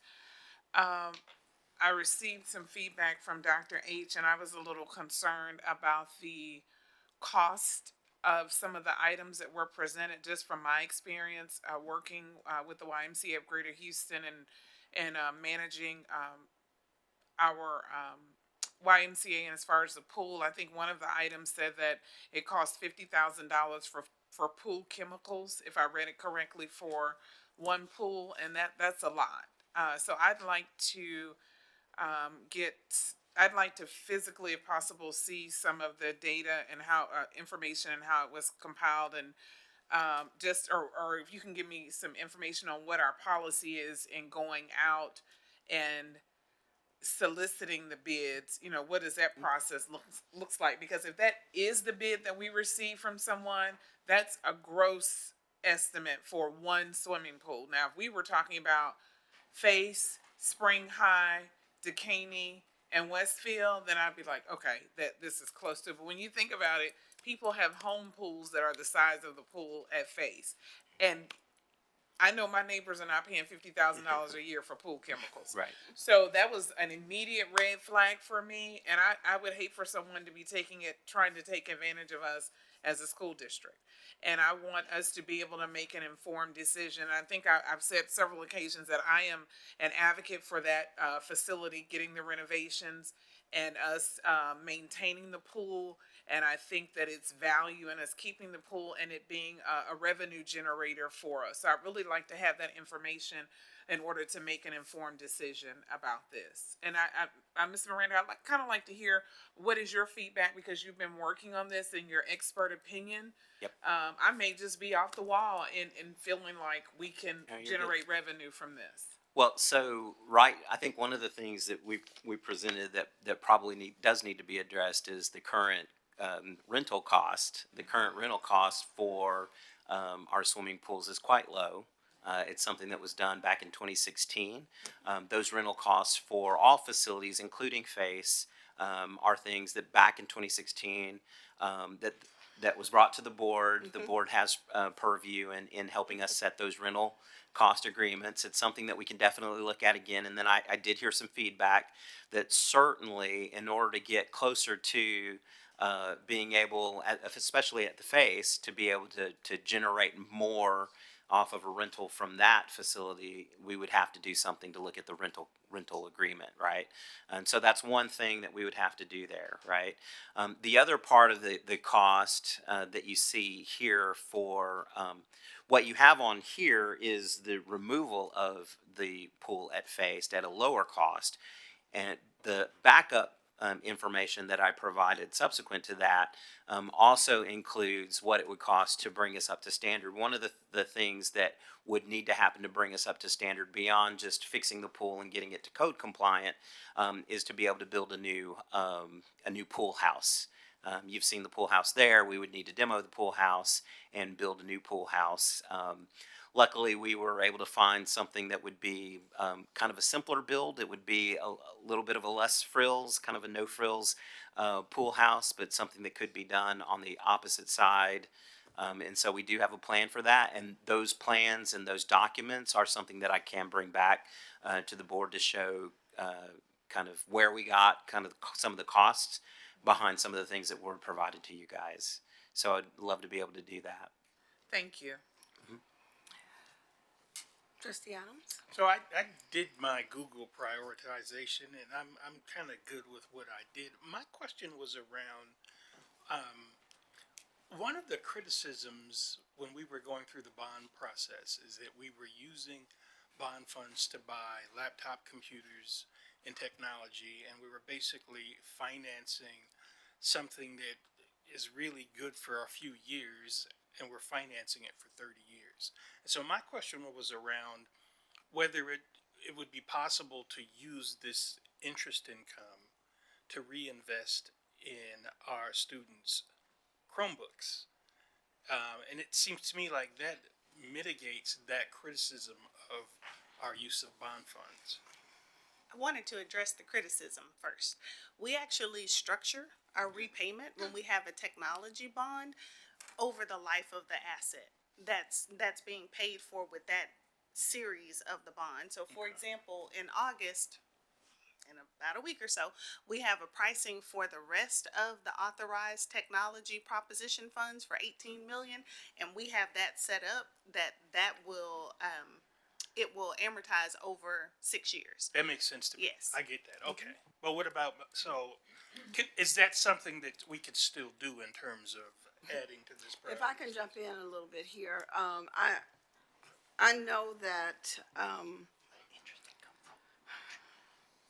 I think we should have an opportunity to be responsible in the money from the bond. And I know that we're not asking for approval from the board this evening.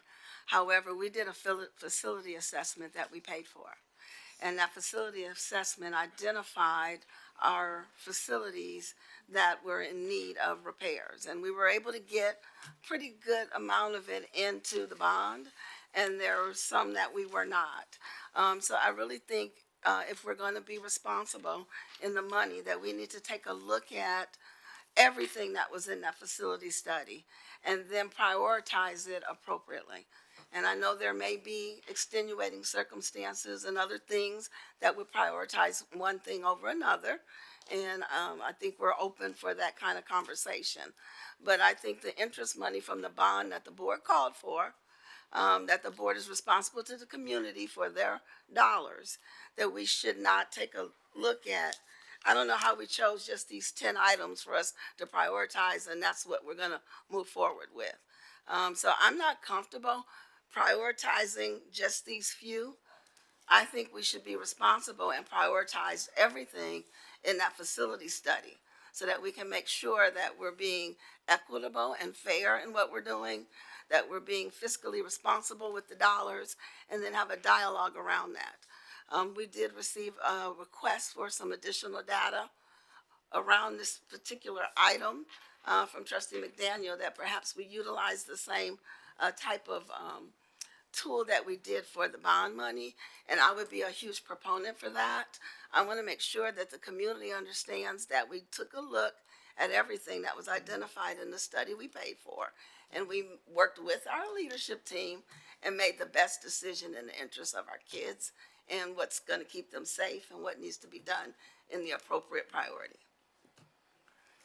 Yeah, one of the things that we're going to do is, so that facility study rests in a program called MOCA Plan.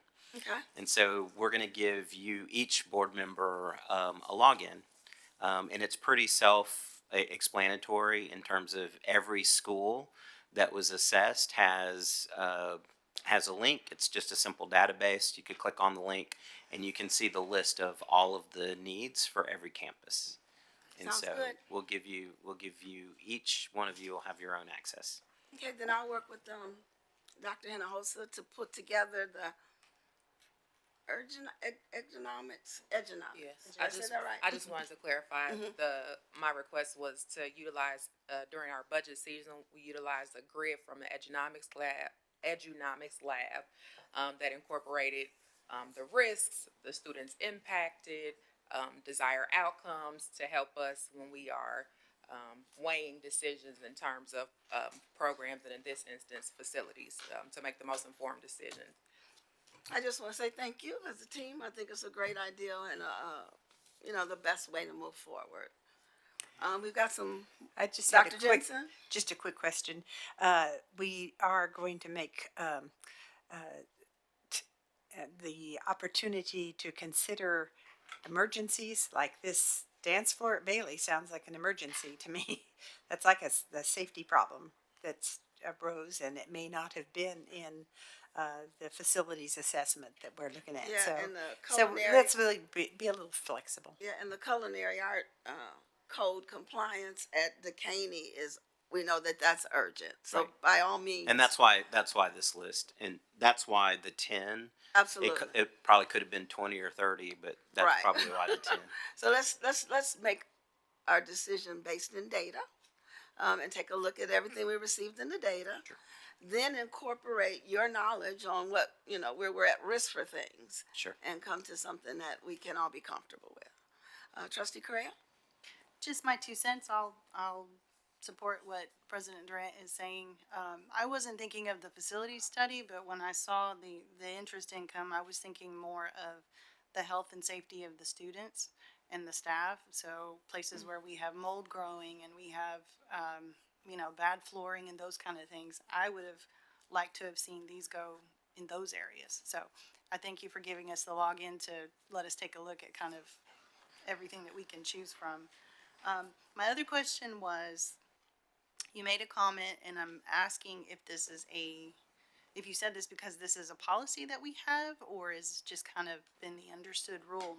You said when you were bringing this to us that you weren't required to give this to us, but you were giving us line of sight. Right. And so is that coming from a policy that we have?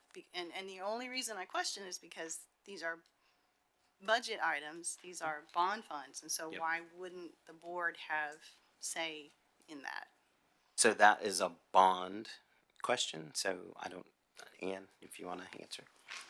So as it relates to the propositions on the bond, within each proposition, there's some ability to spend so long as it's within the terms of that proposition. So Proposition A was for facilities. And so that's where Spring High and those projects are. And so any of the interest income that is generated from the funds in that proposition, so long as they're going towards those facilities and things that are listed in Proposition A, then it doesn't require the district to come back and receive that from the board or from the community. Now, once we get done with all the projects that were on the ballot, Spring High, for example, actually, let me use Epic because Epic is just Epic in that one proposition.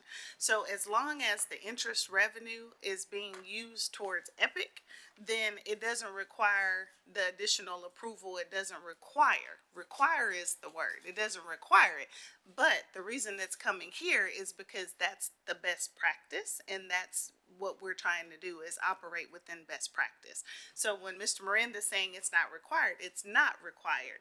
However, we feel as though that line of sight and that best practice is to come and receive that guidance from our Board of Trustees. Now, to expand on what I was saying about Epic, once Epic is done, if there's residual funds that is left in the Epic proposition, leftover funds, then we actually have to get community input.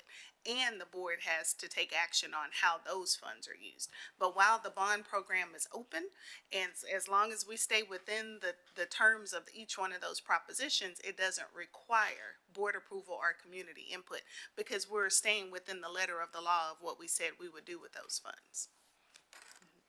Thank you. Thank you for the clarification.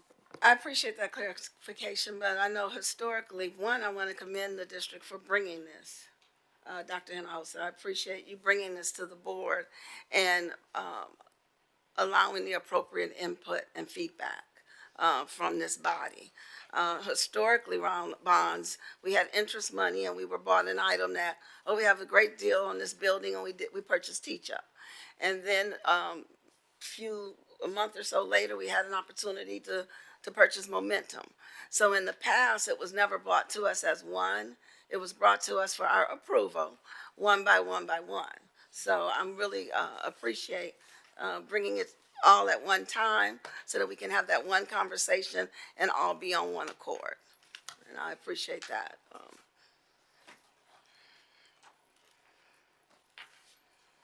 Any other questions? I would like to ask trustee Hodges if she'd like to formalize her request for tabling it.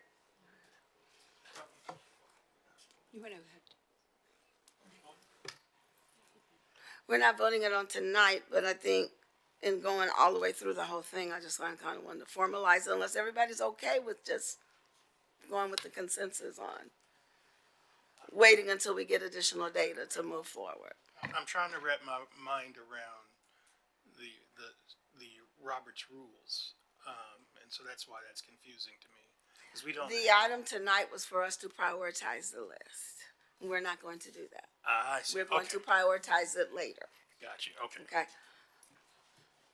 So, Madam President, I move that the Board of Trustees table this discussion until we receive the information from the facility study and also any additional data that is requested. Is there a second? Madam President, if I can just make one change to that motion. That's why to you're here. Go Thank from you. table to postpone. Table Okay. is technically under Robert's rules within a board meeting. We're just tabling it for a little while, come back to it later on in the discussion. Postpone, and if you want to do for a specific time, next board meeting, September, whatever, you can put that in your motion as well, but postpone would be the Thank proper you. verbiage. What was that? Trustee Hodges is going to postpone the prioritization of the interest income item for a future board member meeting. Okay, do I need to repeat that? Or we're good? I need to repeat it? Okay, thank you. Is there a second? Second. Okay. It's been moved by trustee Hodges and seconded by trustee Adams to postpone tonight's item after we receive additional data from administration for another board meeting. Is there any discussion? All those in favor, please raise your right hand. Motion carries unanimously. Thank you. All right, I have more items. you can keep going. All right, great. So we are on page 114 now. This is, and I mentioned this earlier when we were talking about the grant, but we do have our GMP. This is package 2 really for GMP, but this is for multi-campus film and vestibules.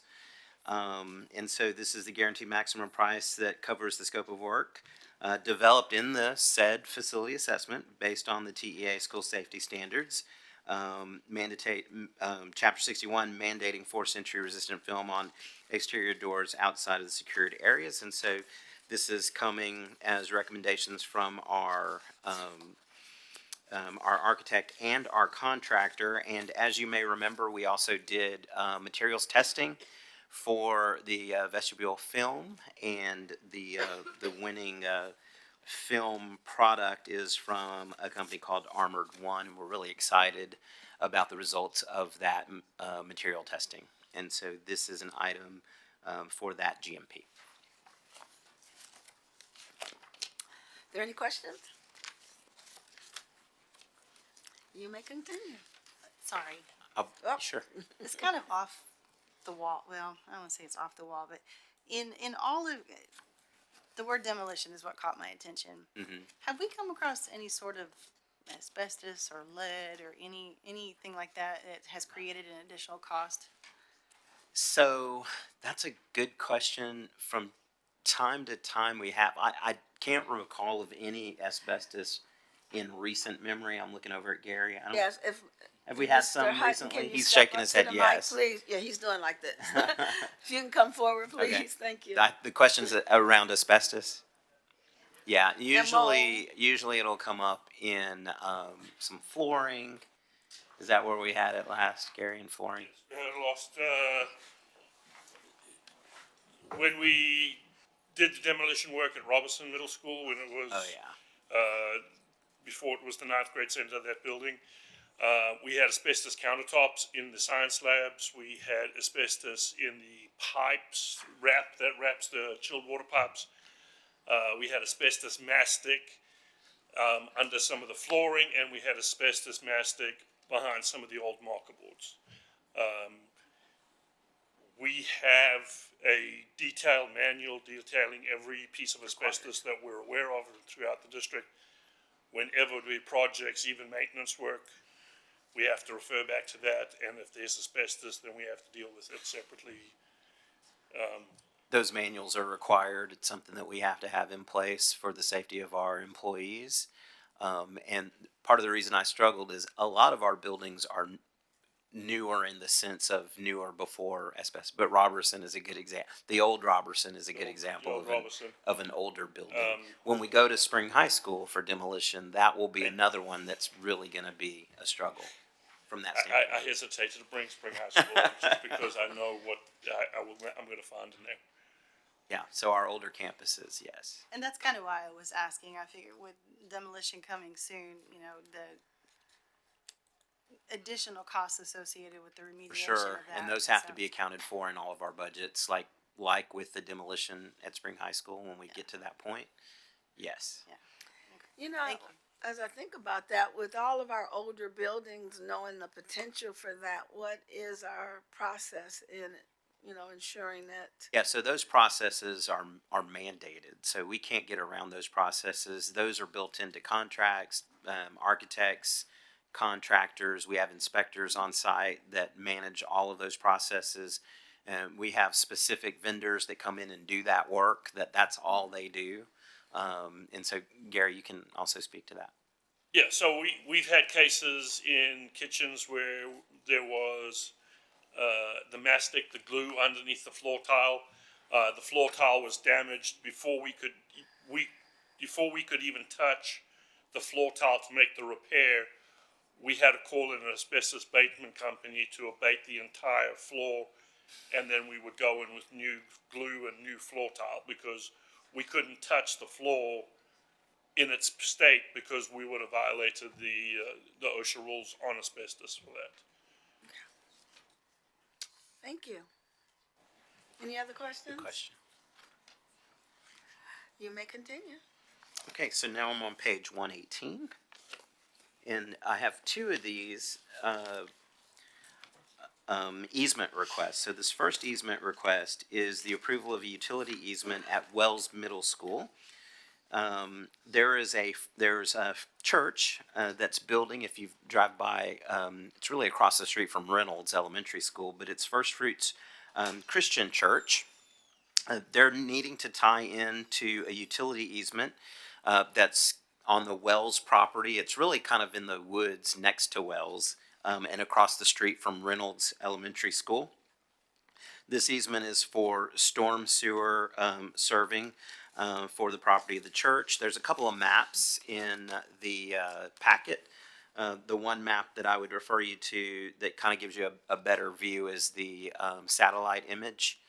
You can see the red box that's really across the street on that map that's across the street from Reynolds Elementary School. That gives you the rough location of where the First Fruits Church property is. They have about 2 acres there. And then kind of at the bottom left of that, there's a smaller red box. And I have a pointer to that saying that's where the utility easement is. So they're going to need to go onto our property, dig in, and just tie into the storm sewer there. In order to be able to do that, because it's on our property, they need us to be able to grant them an easement for that. Is that going to help to resolve some of that huge mess of water that happens in that corner every time it rains? Probably not. It probably won't help that. I mean, that would be great if that was a residual benefit from that. I wish I could say yes. I think part of the answer is we'll see, but I'm not optimistic that it will help eliminate some of that water, unfortunately. That's something that we need to continue to try and work with the county on. I'm sorry, any other questions on this one? Nope, you're good. So the second one is approval for a water line easement. This one is over at Springwoods Village Middle School. And this one is with the Northgate Crossing Municipal Utility District number 2, so MUD number 2. And similarly, there is, should be, a satellite image map that shows you kind of the I think it's the south west corner, bottom corner at Springwoods Village Middle School. And you can kind of see that a little bit larger red square, and that's the area that the MUD District Number 2 needs to be able to tap into to install a new water line. That's going to aid in the water reuse project that the MUD is undertaking in the area. And so they're going to need access to our property to be able to get to that line. This is the water department. Yes, this is the MUD District. Yes. And costs associated? Generally, there's not. If they were going to, so generally they're just They're not as reciprocated. they're using it They to don't tap reciprocate in. that. Yeah, so they're not using it to put a structure on our site. Okay. Sometimes when a structure is being placed on our site, then we usually can come back and negotiate a cost associated. But usually if it's accessing an underground or an overhead utility, we typically don't. Thank you. Any other questions? No? Then move to your last item. The last item is a discussion for district-wide intruder detection audit findings, and we have no findings to be able to address for this month. That's good news. Would we be expected to have any? No, but this is a standing item, so. We actually, Mr. Binkley and I received the call today. They will start on September 1st. So I spoke to TEA and they wanted the official notification. So September 1st starts the walks all over again. We can still practice celebrating for not Yes, having. we can. But our schools are ready. I you know. take every opportunity to celebrate. That concludes my items. Thank you, Mr. Miranda. For our next item, I'd like to recognize our General Counsel, Jeremy Binkley. Good evening, trustees. I have two items for you tonight. Starting on page 130, we have the order and notice of trustee election for positions 6 and 7. This is an item that we see each year as we gear up for the trustee elections that occur in November.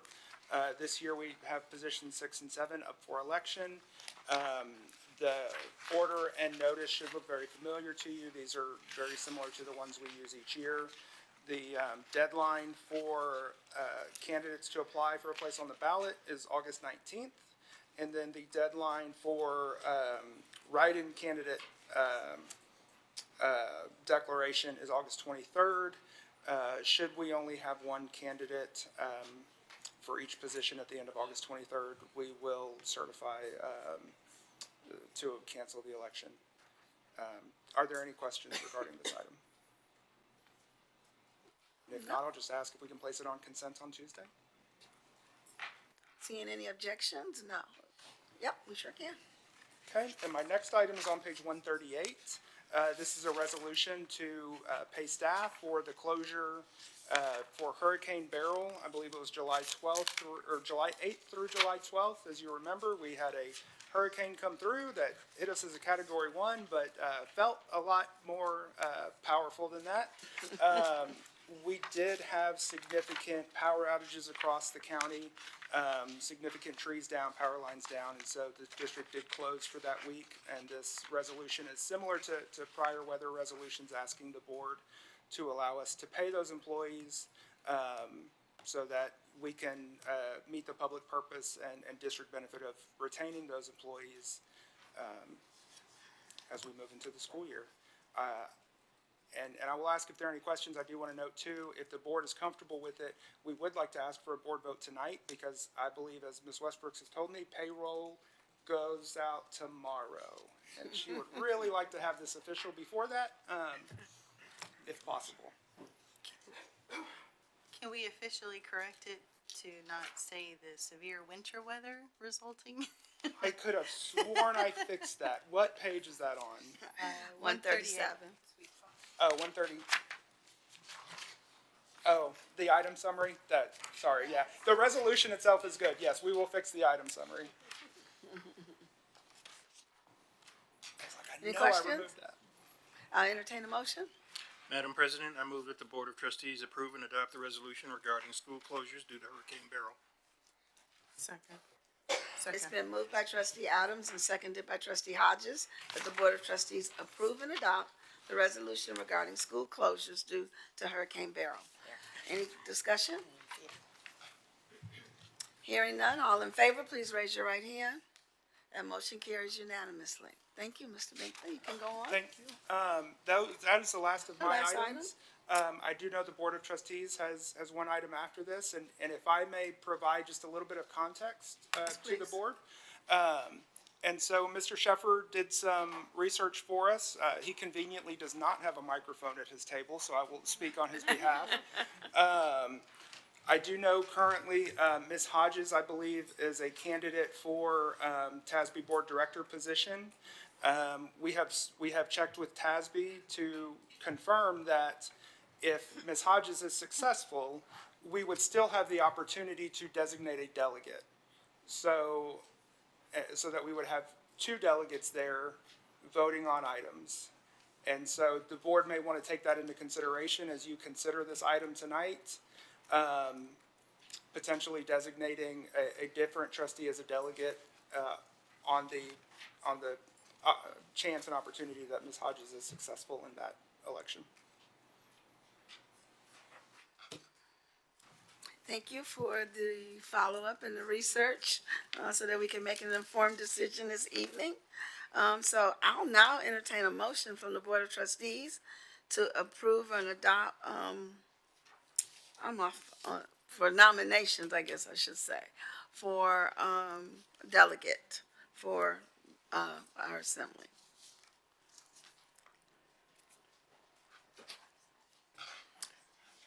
I would like to nominate trustee Correa. All right. Trustee Correa, it's been moved by trustee McDaniel and seconded by trustee Hodges to nominate trustee Correa as our delegate. Do you accept that nomination? Yes, you do. You want me to break your news, or you want to? So, Trustee Correa was recently accepted into leadership TASB, so she likely will be unavailable. Yeah. I forgot. Yes, congratulations. Thank you. No, that's what I was at. I was like, can I do both? We're gonna But announce no. that later, but congratulations. I forgot about that, so she'll be busy, okay. I'd like to nominate trustee McDaniel, who just finished up and graduated. Woo-hoo, from leadership task. Yeah, we'll have 3 of you guys. Yes, I accept. Thank you. All right, so it has been moved. Oh, We need an alternate. I just need a second. I was gonna do that next. Y'all wanna do it together? We have to. If we can identify the alternate, then I believe there's still time for us to bring this as a final item on Tuesday for the final motion by the board. Is that correct, Jason? Isn't there a resolution that the board will need to? Let me see here. But if we're ready to do it tonight, we can certainly do it tonight. If the board prefers, we can do it however the board prefers. We are here to serve.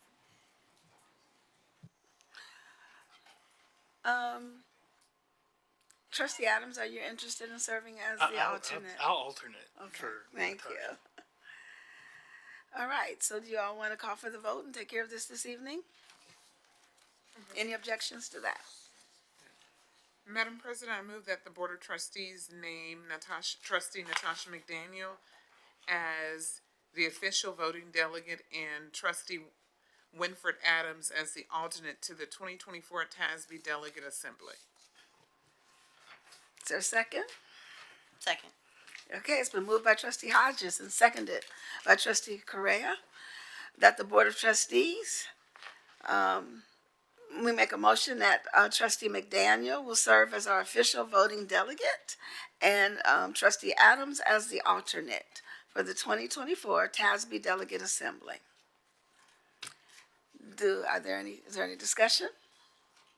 All in favor, please raise your right hand. That motion carries unanimously. Congratulations. to our delegate and our alternate. The Board of Trustees will now recess this open meeting and convene in a closed meeting in accordance with Texas Open Meetings Act, Section 551.071, 551.072, 551.074, and 551.076. No voting will take place in the closed meeting. Any action the board wishes to take as a result of the discussion in the closed meeting will take place after the board reconvenes in open session. The time is now 8:07 p.m.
Oh, you ready, Jason?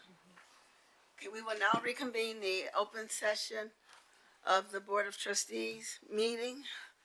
Time is now 10:43 p.m. Are there any motions? Madam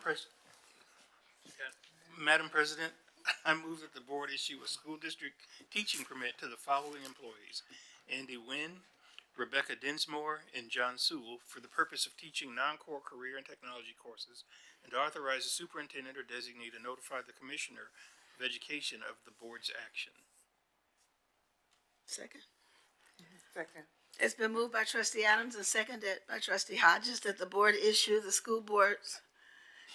school district teaching permit to the following employees: Andy Nguyen, Rebecca Demore, and John Sewell for the purpose of teaching non-core career and technology courses, and to authorize the superintendent or designee to notify the commissioner of the education of the board's action. Any discussion? All those in favor, raise your right hand. Motion carries unanimously. Do we have any other motions? Madam President, I move that the board approve the superintendent's recommendation to terminate the contract of Brenda Guardiola upon finding that the employee failed to perform her contract without good cause, and authorize the superintendent or designee to notify the employee of the proposed termination pursuant to Chapter 21 of the Texas Education Code.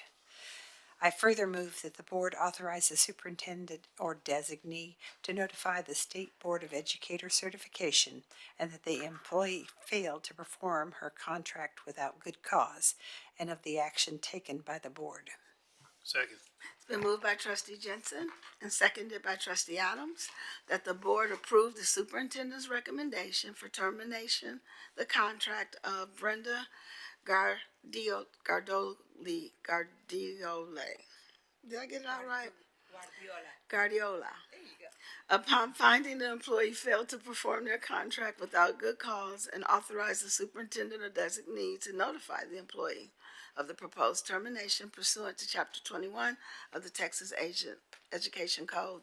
I further notify the board, authorize the superintendent or designee to notify the State Board of Education certification that the employees failed to perform their contract without good cause, and of the action taken by the board. Is there any discussion? All those in favor, please raise your right hand. My motion carries unanimously. Hearing any other motions, I will entertain a motion to adjourn. Y'all don't want to go? Madam President, I move that we adjourn tonight's meeting of the Spring ISD Board of Trustees. Second. It's been moved by trustee Hodges and seconded by trustee McDaniel that we adjourn tonight's meeting. Is there any discussion? All those in favor, please raise your right hand. That motion carries unanimously. We adjourn tonight's meeting at 10:46 p.m.